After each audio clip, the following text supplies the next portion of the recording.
দর্শক মণ্ডলী, আমরা বাংলাদেশ সেনাবাহিনীর গর্বিত সদস্য। কাঁধে কাঁধ মিলিয়ে শপথ নেই দেশের সার্বভৌমত্ব রক্ষার, স্বাধীনতা অক্ষুণ্ণ রাখার প্রস্তুতির জন্য নানা মহড়ায় নিজেদেরকে শানিত করে তুলি।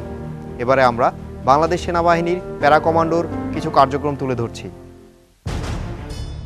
যে কোনো পরিস্থিতিতে শত্রুকে ধ্বংস করে নিজেদের আধিপত্য বিস্তার করাই এক প্যারা কমান্ডো ব্যাটালিয়ন স্পেশাল ফোর্সের মূল উদ্দেশ্য। শান্তিকালীন সময়ে কঠোর অনুশীলন এবং যুদ্ধক্ষেত্রে দুঃসাহসিক অভিযান পরিচালনাই হচ্ছে কমান্ডোদের সবচেয়ে বড় সঙ্গী।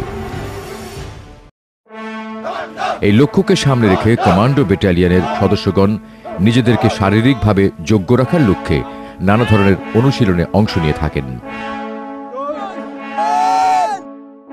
এর ফলে কমান্ডোরা হয়ে ওঠেন আত্মবিশ্বাসী ও সাহসী। এসব অনুশীলনের পাশাপাশি যুদ্ধক্ষেত্রে যে কোনো পরিস্থিতি মোকাবেলার জন্য অন্যান্য প্রশিক্ষণের মাধ্যমে নিজেদেরকে প্রস্তুত করে তোলে।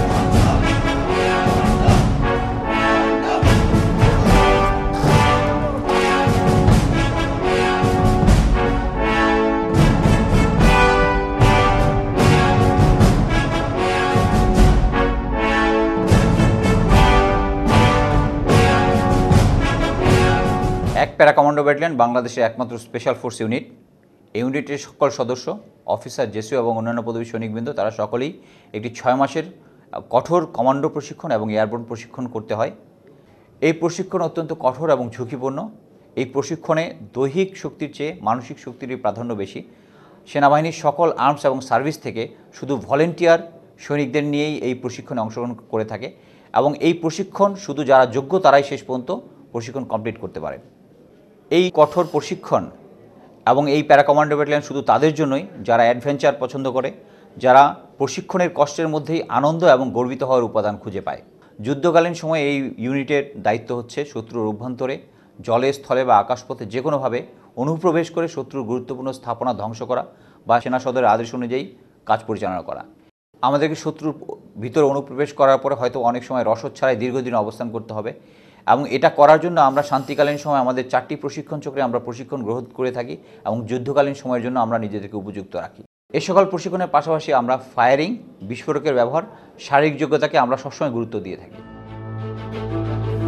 যুদ্ধ চলাকালে শত্রুর গভীরে দ্রুত অনুপ্রবেশের মাধ্যমে শত্রুর সেন্টার অফ গ্র্যাভিটিকে পর্যদস্ত করার জন্য এয়ারবোর্ন অপারেশন পরিচালনা করা হয়।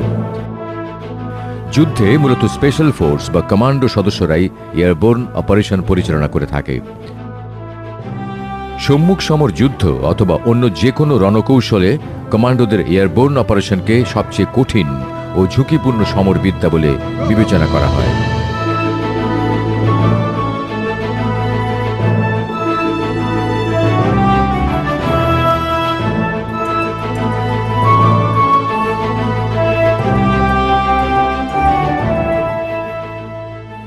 শত্রুর পরিস্থিতির উপর বিবেচনা করে কমান্ডো এয়ারবোর্ন অপারেশন দিনে ও রাতে উভয় সময়ে পরিচালনা করা হয়। সবুজ বনানীতে ভরা আমাদের এই মাতৃভূমিতে, বিশেষ করে পার্বত্য এলাকাগুলোতে প্রতিনিয়ত সন্ত্রাসীদের মোকাবেলা করতে হয়। গভীর জঙ্গলের মধ্যে দিয়ে গোপনে যাবার সময় শত্রুকে নিষ্ক্রিয় করার জন্য এই অনুশীলন করা হয়।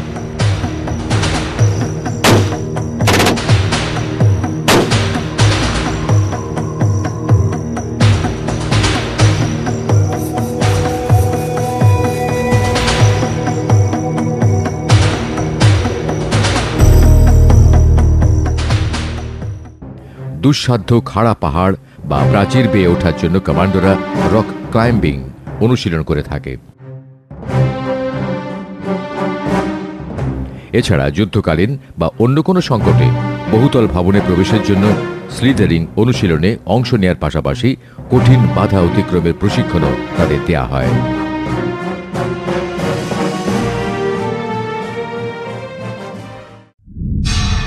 জিম্মি উদ্ধারের মতো ঝুঁকিপূর্ণ ও দুঃসাহসিক অভিযানে অংশ নিয়ে থাকে কমান্ডোরা। সন্ত্রাসীদের পরাস্ত করে সফলভাবে জিম্মিদের উদ্ধারের জন্য তারা বিশেষ অনুশীলনে অংশ নিয়ে থাকেন।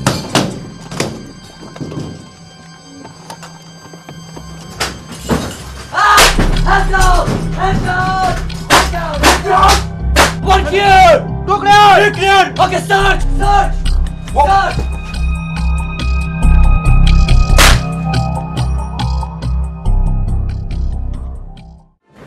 যুদ্ধকালীন অথবা শান্তিকালীন সময়ে যে কোনো ধরনের পরিবেশে শত্রুকে ধ্বংস করাই কমান্ডো ব্যাটালিয়নের মূল উদ্দেশ্য।